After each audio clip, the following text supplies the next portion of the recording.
Alhamdulillah, wassalatu wassalamu ala Rasulillah. Asyhadu an la ilaha illallah wahdahu la syarika lah, wa asyhadu anna Muhammadan abduhu wa rasuluhu la nabiyya ba'dahu.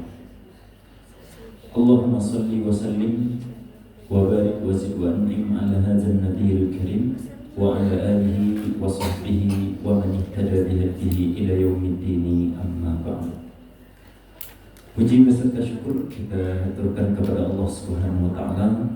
Salawat dan salam kita perbanyak mengucapkan untuk junjungan Nabi besar kita Muhammad sallallahu alaihi wasallam. Sehat Bapak Ibu? Alhamdulillah. Lain kata banyak makan ya. Biasanya kalau banyak makan kasih protein, tomato baik. Nah, Bapak Ibu yang dimuliakan Allah Subhanahu wa taala, pada malam hari ini kajian kita mengulang kaji-kaji lama ya Bapak Ibu. Yang kita bahas pada malam hari ini orang-orang yang anak-anak kita yang menulis ya. Anak-anak kita yang menulis temanya orang-orang yang diberi keringanan tidak berpuasa dan konsekuensi. Orang-orang yang diberi keringanan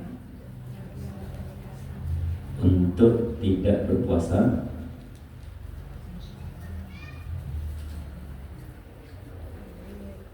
panjangnya gitu, dan konsekuensi. Nah, langsung saja Bapak Ibu. Jadi di dalam agama Islam yang nanti ada orang-orang yang ketika di bulan Ramadan mereka tidak diwajibkan berpuasa, cuma nanti ada konsekuensi. Yang pertama, orang yang tidak wajib berpuasa itu adalah anak kecil sampai usia balik. Nah, itu tak wajib puasa. Nah, artinya juga di sini bahwa yang wajib berpuasa itu adalah kalau anak sudah sampai usia balik, baru mereka wajib berpuasa. Ustaz, Ambo punya anak umurnya 10 tahun, berarti Anda wajib puasa itu Ustaz? Jawabannya benar, belum wajib berpuasa. Cuman ada catatan pentingnya Bapak Ibu, bahwa walaupun anak yang belum sampai usia balik itu belum wajib berpuasa, tapi bagi orang tua wajib membimbing, mendidik, melatih anaknya untuk puasa, walaupun anaknya belum sampai usia balik. Usia balik itu kan biasanya usia 15 tahun, Bapak Ibu. Nah, kalau ada anak yang belum sampai usia 15 tahun, ketika mereka itu belum wajib berpuasa, bukan berarti awak padiakan saja tak puasa, berdosa adanya. Jadi orang tua dalam hal ini, ketika anak belum sampai usia balik, itu diwajibkan bagi orang tuanya untuk melatih anaknya untuk berpuasa. Nah, pertanyaan berikutnya adalah, dari usia berapa orang tua itu wajib melatih anaknya berpuasa Bapak Ibu? 7. Dari usia berapa Bapak Ibu? 7 tahun. Nah, dari usia 7 tahun. Jadi kalau Bapak Ibu memiliki anak dan sudah sampai usianya 7 tahun, walaupun jauh dari balik ya, balik itu nanti kira-kira di usia 15 tahun. Walaupun anak ini belum balik, belum wajib berpuasa, tapi bagi orang tua, ketika anak sudah sampai usia 7 tahun, maka menjadi kewajiban bagi orang tua untuk menyuruh anak puasa. Kan lemah itu Bapak Ibu? Insya Allah ya. Nah, tapi kalau anak belum sampai usia 7 tahun, yaitu 6 tahun ke bawah, dianjurkan bagi orang tua menyuruh puasa atau tidak Bapak Ibu? Usia TK berarti ya, 6 tahun, 5 tahun, apalagi yang ke bawahnya. Itu bagi orang tua, sekali lagi, dianjurkan bagi orang tua menyuruh anaknya puasa atau tidak Bapak Ibu? Kalau yang wajib tadi dari 7 tahun. Dari 7 tahun wajib anak tadi disuruh untuk berpuasa. Kalau anaknya masih 6 tahun ke bawah wajib dianjurkan atau enggak Bapak Ibu? Dianjurkan ya? Jawabannya tidak. Tidak dianjurkan. Nah, kenapa tidak dianjurkan? Ini juga ada kaitannya dengan ilmu, dengan kesehatan, Bapak. Jadi pernah aku membaca bahwa anak yang masih di usia 6 tahun ke bawah itu nanti kalau mereka itu berpuasa, apalagi dijanjikan THR dan semacamnya, sehingga memaksakan dirinya untuk berpuasa, maka nanti untuk jangka panjangnya akan ada masalah-masalah kesehatan. Jadi tidak bagus artinya. Nanti akan berpengaruh kepada kesehatan dari anak tadi. Jadi kalau anak masih di usia 6 tahun ke bawah, 6 tahun, 5 tahun, itu bagi orang tua belum dianjurkan untuk berpuasa. Jadi yang dianjurkan itu adalah kalau anak sudah sampai usia 7 tahun. 7 tahun dilatih berpuasa setengah hari, 3/4 hari. Dalam 1 bulan ada beberapa hari misalkan, itu baru kewajiban dari orang tua. Nah, adapun yang belum sampai usia 7 tahun, maka belum dianjurkan dalam Islam untuk melatih mereka untuk berpuasa. Nah, itu yang pertama, Bapak Ibu, orang yang diberikan keringanan untuk tidak berpuasa di bulan Ramadan. Nah, yang kedua, orang yang tidak berpuasa di bulan Ramadan itu adalah orang yang tidak berakal. Nah, kalau tidak berakal berarti siapa itu, Bapak Ibu? Orang gila ya, orang gila tidak wajib berpuasa. Termasuk dalam hal ini, mohon maaf, orang yang sudah pikun, orang tua yang sudah pikun, yang daya ingatnya sudah jauh berkurang dari normalnya, maka mereka ini tidak diwajibkan tidak wajib berpuasa.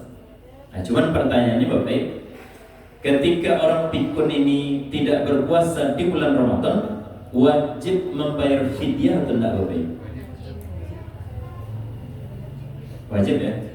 Apa wajib, Ibu-ibu? Wajib juga. Jawabannya tidak. Berarti emang harus perlu mengulang-ulang kaji ya.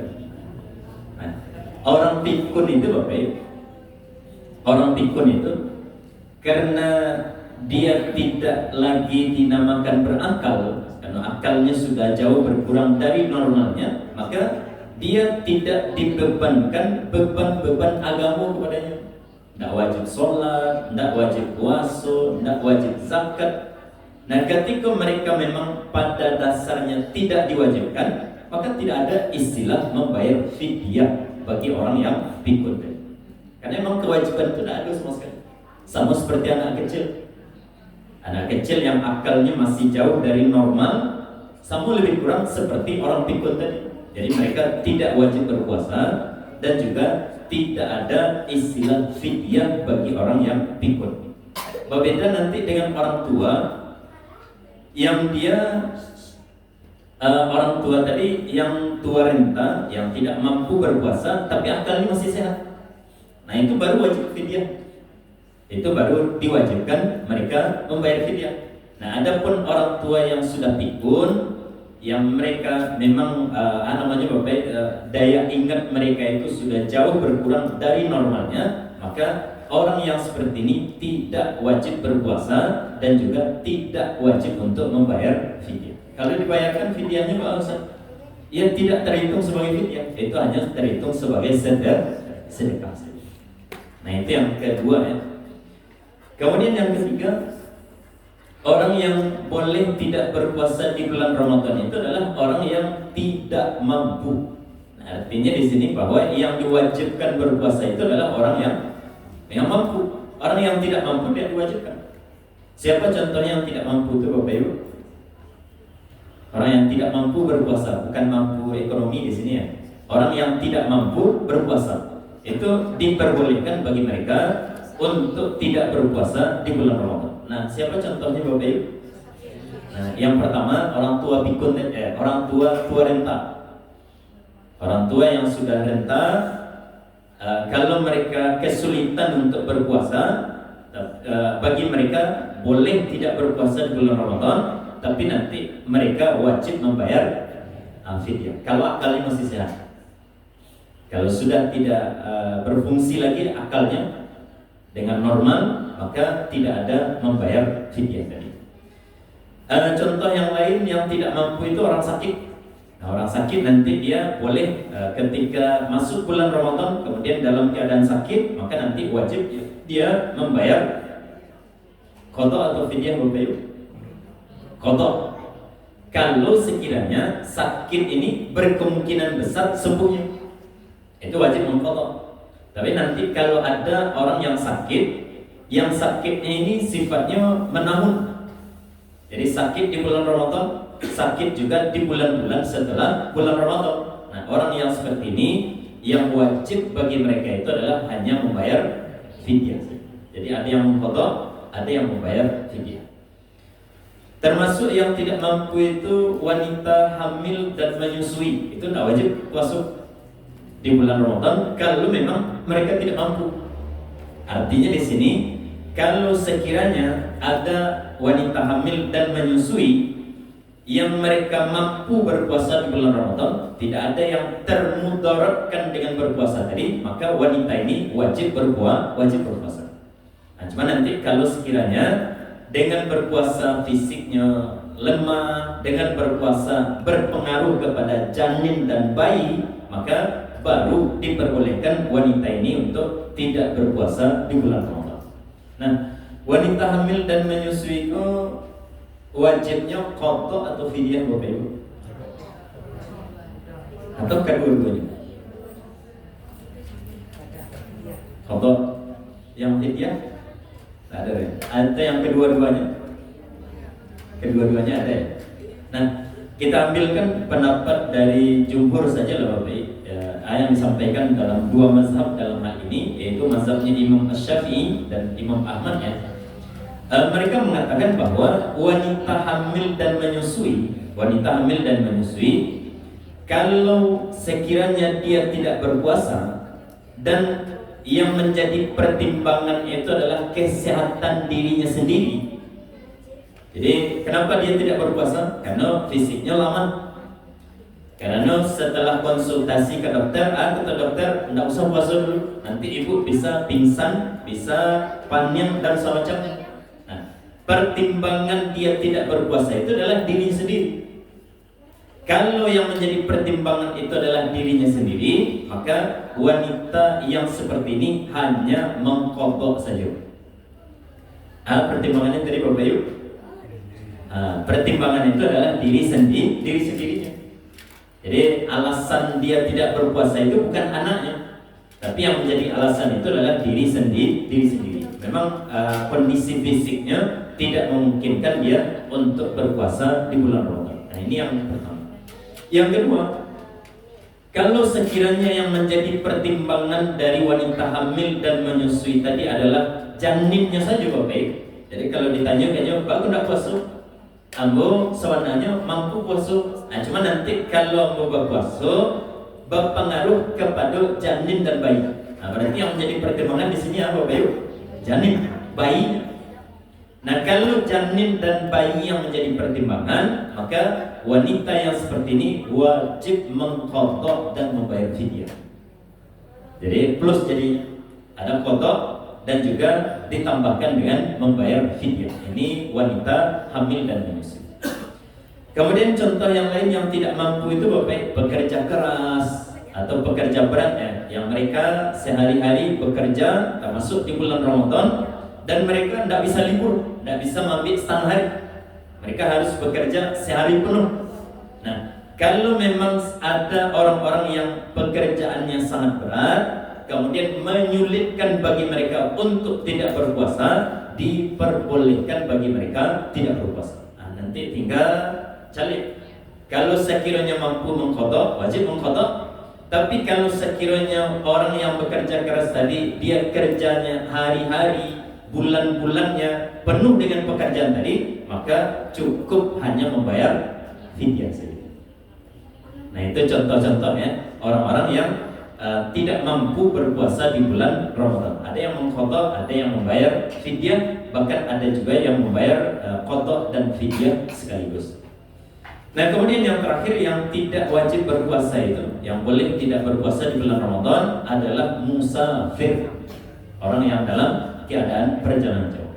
Nah, dari tadi Bapak Ibu, kita membahas tentang qada fidyah ya, sebagai konsekuensi dari orang-orang yang tidak berpuasa di bulan Ramadan. Nah, kalau qada barangkali sudah jelas bagi Bapak bahwa yang namanya qada itu adalah mengganti hari-hari yang kita tidak berpuasa di bulan Ramadan, nanti kita berpuasa di hari-hari setelah bulan Ramadan. Kan itu yang namanya qada. Nah, tinggal ada satu pertanyaan juga Bapak Ibu. Kalau ada orang memiliki hutang qada puasa sampai masuk Ramadan yang berikutnya, dia masih belum membayar hutang tadi, kira-kira diputihkan atau tidak Bapak Ibu? Ada orang punya hutang puasa misalkan tahun kemarin dia punya hutang karena dia haid, dia nifas misalkan. Nah, sampai Ramadan tahun yang sekarang hutang tadi belum dibayarkan. Nah, kira-kira nanti masuk di bulan Syawal, hutang yang tahun kemarin itu sudah diputihkan atau wajib dibayar Bapak Ibu? Wajib dibayar. Bahkan menurut jumhur para ulama kita, di samping wajib membayar, wajib juga mereka itu membayar denda keterlambatan. Karena seharusnya membayar qada itu bila Bapak Ibu dalam 1 tahun, mulai dari bulan Syawal sampai bulan Sya'ban, kan itu waktu untuk membayar qada puasa. Nah, kalau sudah masuk Ramadan yang berikutnya utangnya masih ada, maka orang yang seperti ini wajib mengqada dan juga wajib membayar denda keterlambatan. Denda keterlambatannya Bapak Ibu? Fidyah. Jadi bukan pajak motor, mobil saja yang ada denda keterlambatannya Bapak Ibu. Termasuk dalam membayar puasa bagi orang yang wajib membayarkan puasanya. Kalau sekiranya ada keterlambatan, maka nanti mereka wajib membayar denda, yaitu fidyah tadi. Nah, itu qada sedikit. Nah, kemudian yang kedua fidyah. Kalau fidyah ini Bapak Ibu, dengan kita bayarkan fidyah dan apa caranya Bapak Ibu? Kalau fidyah, apa cara membayar fidyah Bapak Ibu? Kan ada tadi yang wajibnya fidyah saja atau qada plus fidyah. Nah, sederhananya, ketika nanti awak wajib membayar fidyah Bapak Ibu, maka membayar fidyah itu ada dengan 3 cara. Silakan pilih salah satu dari ketiga cara ini. Yang 3 cara itu Bapak Ibu. Yang pertama, membayar fidyah itu adalah dengan makanan pokok. Nah, kalau makanan pokok berarti jual ke Bapak Ibu. Coba deh. Bara yang harus awak keluarkan untuk 1 hari puasa yang ditinggalkan Bapak Ibu. Nah, ada yang bayar fidyah sekarang? Belum ya? Nah, untuk 1 hari puasa yang ditinggalkan, yang wajib dibayarkan itu adalah sebanyak lebih kurang 7 on beras. Untuk 1 hari puasa yang ditinggalkan. Untuk 1 hari puasa yang ditinggalkan, 7 on beras. Ustaz, menanggung 7 on 1 kilo saja lah, rancang silakan. Ustaz, kalau agih bare saja nanti dimasaknya bare jual dimakannya, aku agih lah pitih sekalian pambali sambanya. Rancak banget. Yang wajibnya pada Bapak Ibu, wajibnya 7 on. Kalau ingin ditambahkan itu namanya kesempurnaan. Nah, tapi yang wajibnya adalah 7 on kalau kita ingin membayarkan dalam bentuk beras. Kemudian yang kedua, boleh juga kita membayar fidyah itu dalam bentuk makanan siap saji. Makanan siap saji, masak nasi di rumah, sambal, lauk pauknya segala macamnya, undang orang fakir miskin. Atau awak balikan nasi bungkus, kemudian awak berikan kepada fakir miskin. Nah, itu boleh juga, silakan. Barang yang harus dikeluarkan ke Bapak Ibu, barang porsi untuk 1 hari yang ditinggalkan, barang porsi yang harus dibayarkan untuk fidyah tadi ya, untuk 1 hari yang ditinggalkan. Barang Bapak Ibu, 2, 3, 4, 5, 1 porsi, 1 porsi saja. Jadi 1 porsi untuk 1 hari yang ditinggalkan. Artinya di sini kalau kita punya fidyah sebanyak 30 hari yang harus kita bayarkan, apakah fidyah orang tua awak atau macam-macam lah. Nah, berarti yang harus kita belikan dari nasi bungkus yang kita berikan kepada fakir miskin yaitu sebanyak 30 nasi bungkus. Kalau utangnya 30, seperti itu lebih kurang. Jadi ini yang kedua. Nah kemudian yang ketiga, Ustaz, ambo mohon maaf, ambo orangnya agak sibuk, pekerjaan ambo banyak, mengantar-ngantar beras itu ndak ada waktu, membali-bali nasi bungkus ndak ada waktu ambo, apalagi untuk bagi-bagikan. Bisa ndak pakai namanya banking saja, pakai mobile banking saja, pakai transfer, pakai uang saja, baik secara cash atau secara transfer. Boleh atau tidak Bapak Ibu? Jawabnya boleh. Nah, cuman yang harus kita perhatikan Bapak Ibu, ketika harus atau ingin membayar fidyah dalam bentuk uang ya, apakah cash atau kemudian transfer saja misalkan, barang nominal yang harus dikeluarkan Bapak Ibu seharga 7 on beras atau seharga 1 bungkus nasi. Yang mana Bapak Ibu? 1 bungkus nasi. Berarti 25.000 lebih kurang ya. Ada yang mau itu membaiknya Bapak Ibu? Yang pernah membayar fidyah pakai uang, tapi dibayarkannya seharga nasi bungkus. Ada tak Bapak Ibu? Tidak ada ya, tapi ada menjawab yang begitu. Nah, jadi ringkasnya Bapak Ibu, kalau kita ingin membayar fidyah dalam bentuk uang, maka jangan kita jadikan yang menjadi patokan dari uang yang dikeluarkan, jangan 7 on beras, jangan pula nasi 1 bungkus. Bukan itu patokan, bukan itu nominal yang harus dikeluarkan, diuangkan kemudian diberikan. Jawabannya tidak. Nah, barang yang harus dikeluarkan kalau kita harus membayarnya dalam bentuk uang, maka yang harus kita keluarkan itu adalah seharga 2 sok beras. Barang Bapak Ibu, 2 sok beras. Nah, 2 sok beras tadi barang, nggak usah Bapak Ibu mencari-carinya. Alhamdulillah lah dicari terutama dalam hal ini Basnas dan juga tim yang lainnya, mereka sudah mencarinya dan mereka sudah menetapkannya bahwa untuk fidyah dengan uang di tahun 2026 itu nominalnya adalah 65.000 untuk sehari puasa juga. Nah, jadi jangan seharga nasi 1 bungkus tadi Bapak Ibu, jangan pula dengan seharga 7 on beras tadi. Nah, itu curang namanya, tidak sah fidyah. Jadi kalau kita harus membayarnya dalam bentuk uang, maka yang harus kita keluarkan adalah sebanyak 65.000 untuk 1 hari yang ditinggalkan. Nah, kira-kira dari yang 3 itu mana yang kau pilih Bapak Ibu? Kombinasi atau bareh 7 on atau piti 65.000. Baik kita pilih Bapak Ibu.